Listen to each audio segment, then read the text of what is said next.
Welcome to the WRAL Daily Download. I'm Luis Fernandez. We're getting new information on the state of the Cyclospora parasite in North Carolina and the people getting sick with it. I sat down with WRAL health reporter Grace Hayba to go over the current trends and what's happening in the rest of the country, plus what the experts are saying.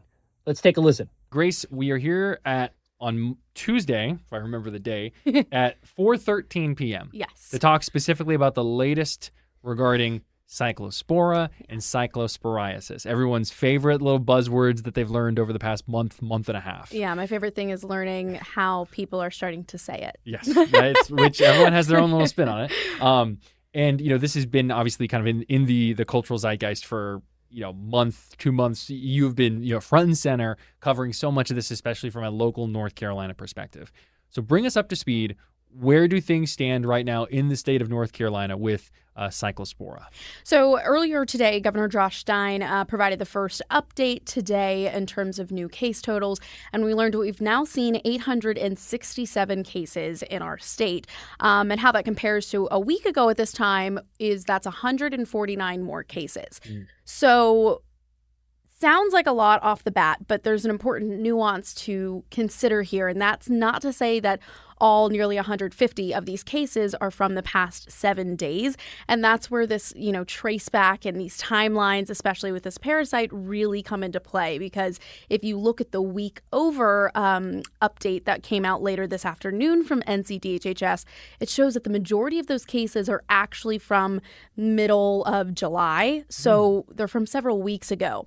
That's not unexpected. These cases take a while to test and confirm.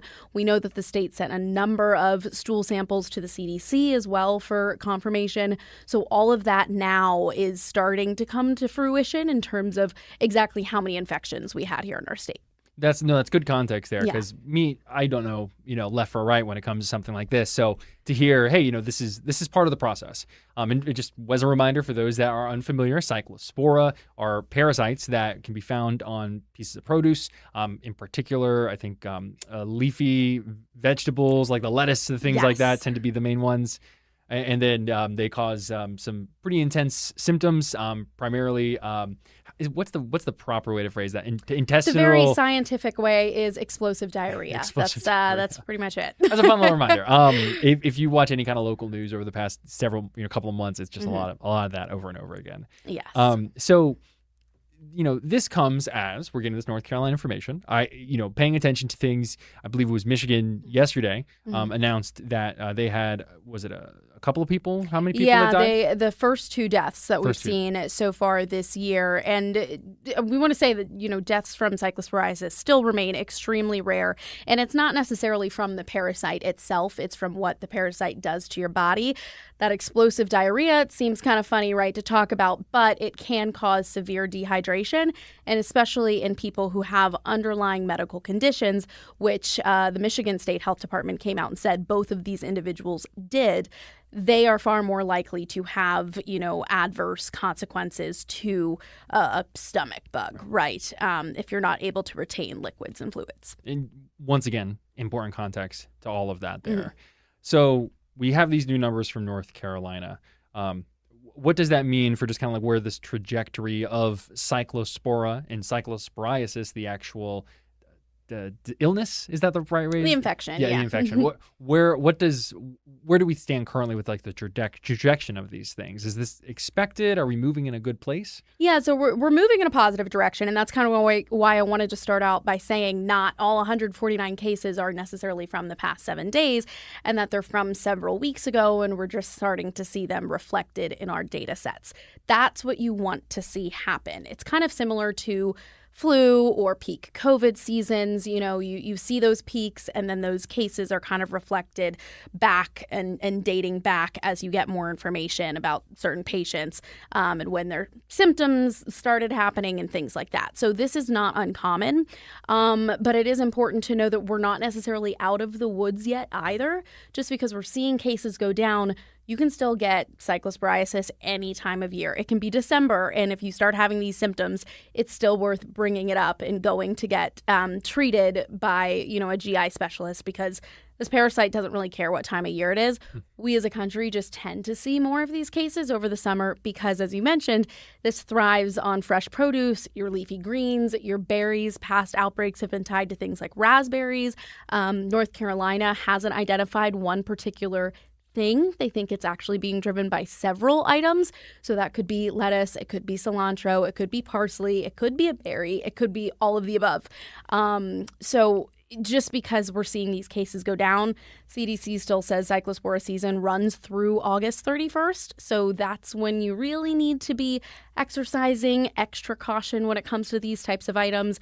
But really all year round, you should absolutely be washing your produce, cooking it thoroughly whenever possible, even though we all like to eat berries. You're not gonna be putting your berries in a frying pan. Yeah, like that. Exactly. But for example, spinach is a really good example. If you can, cook it down, cook it into an omelet.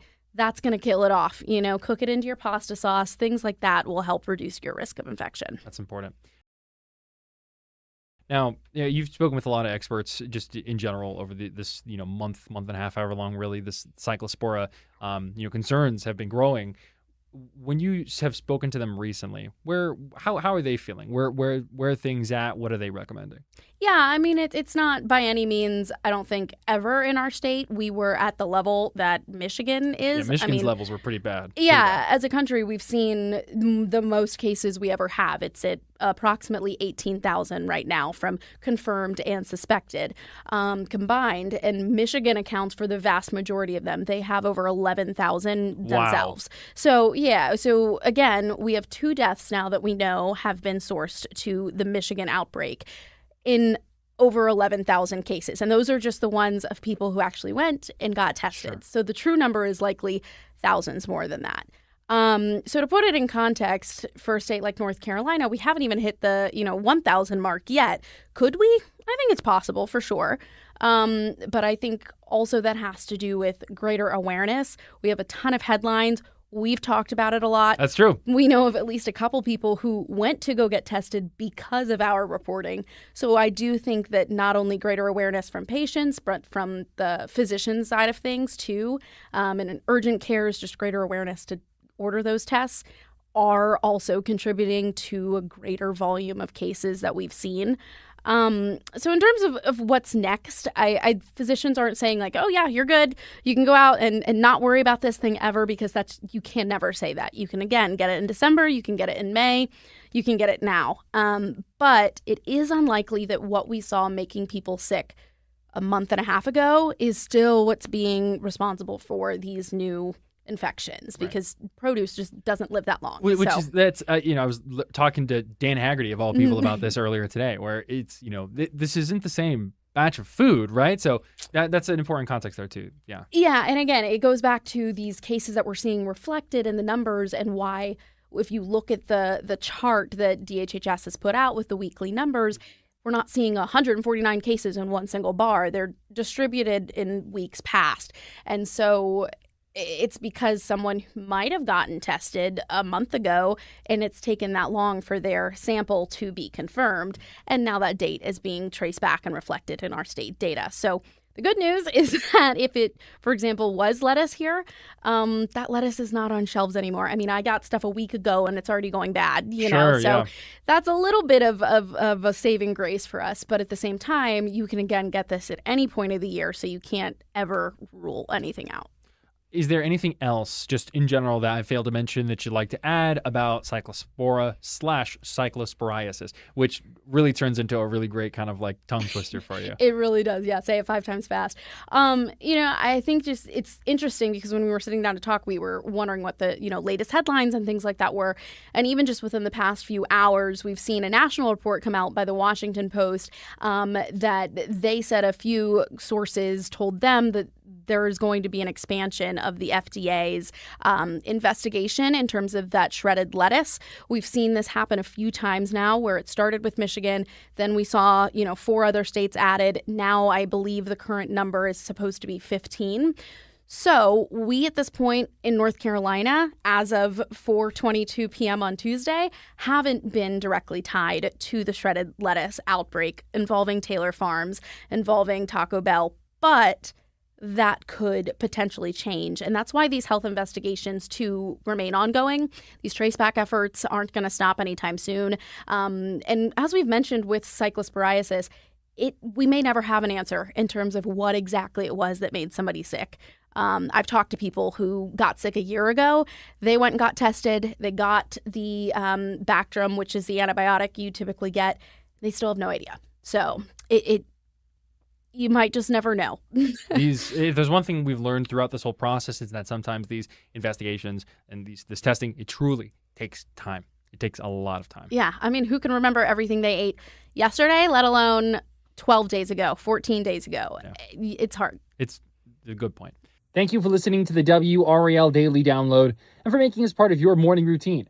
Find the latest North Carolina news on our YouTube page. Just search WRAL. Another great way to get WRAL news is the Morning Briefing newsletter. It's a daily email with Triangle news, events, and headlines to help you get ready for the day.